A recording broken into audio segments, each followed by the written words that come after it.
Coach, this is your fourth year. Yes. So pretty much all the guys who are here now are guys you brought in. So is it at the point now where this team reflects you and your identity that you want this team to have? Yeah, I really like, the team, the way we recruited, how we built the program. Uh, the DNA of this team is something that I think all Husky alum can be proud of. They understand the hard way. They embrace it with their work ethic, both on and off the field.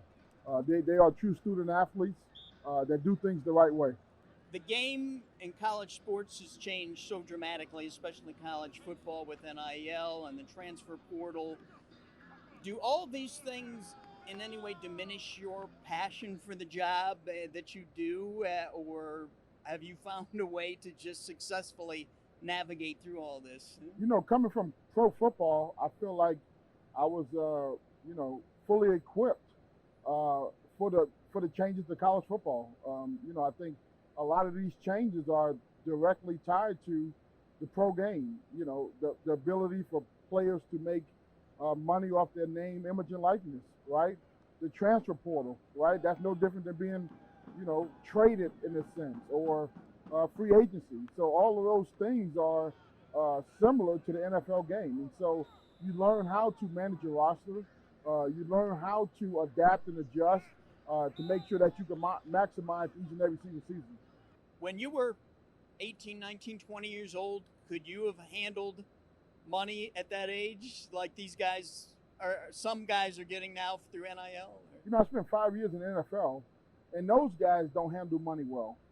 So I can't imagine the pressure and responsibility of 17, 18, 19-year-old kids of having money and being able to handle that.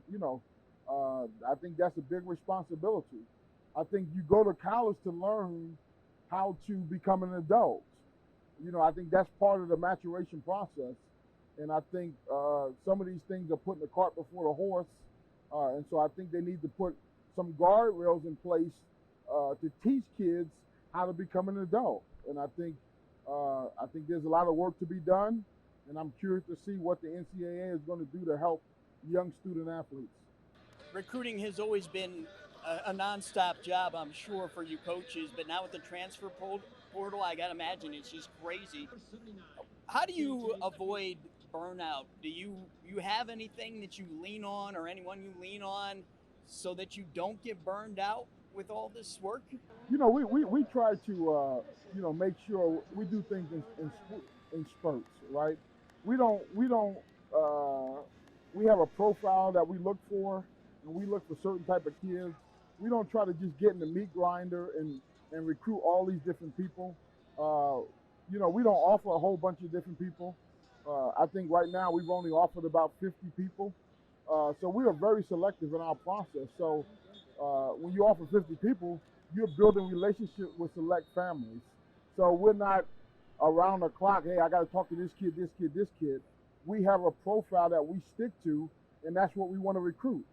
So we get to know the kids and know the families and feel like that allows us to have balance in our lives. Instead of chasing every kid, we are chasing select people, and our coaches understand that. Bring kids that fit our program. Bring kids that fit our culture, because everyone is not for us. And I want our coaching staff to understand that. I think a lot of times, people they chase just because somebody has an offer don't mean they are for NIU, and I'm okay with that.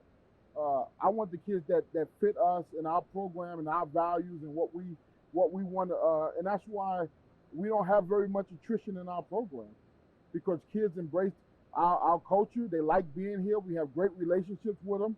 We know the families. I tell our coaches, hey, let their families know how they're doing in our program.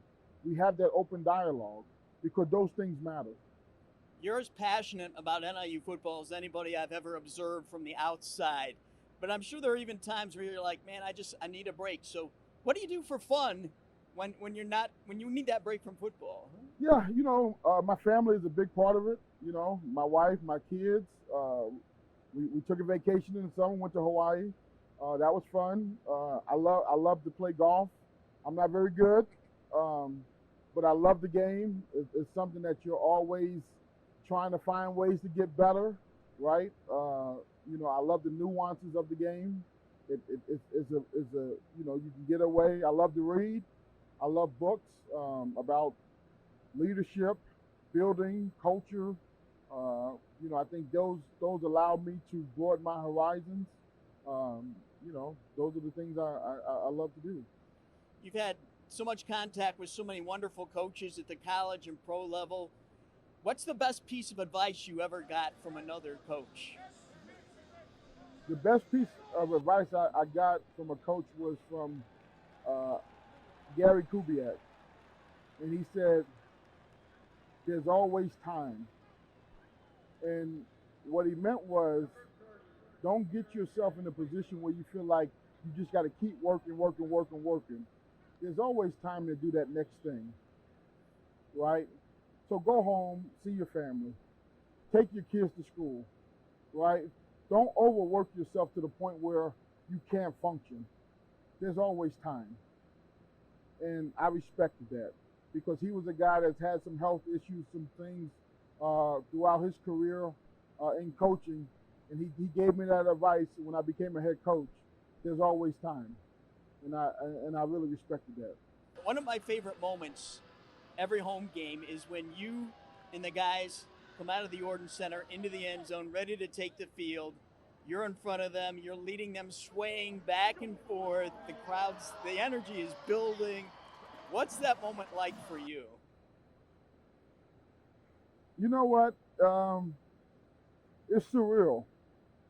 It's surreal being a former player, a guy that's played here, and then leading a program. It's surreal every time you get an opportunity to go out and lead this team. And I'm so appreciative. I'm so thankful for the opportunity to be here.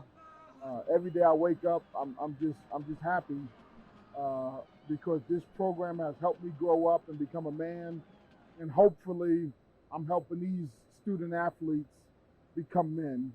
And if I can have a small piece in their development, then that's all you can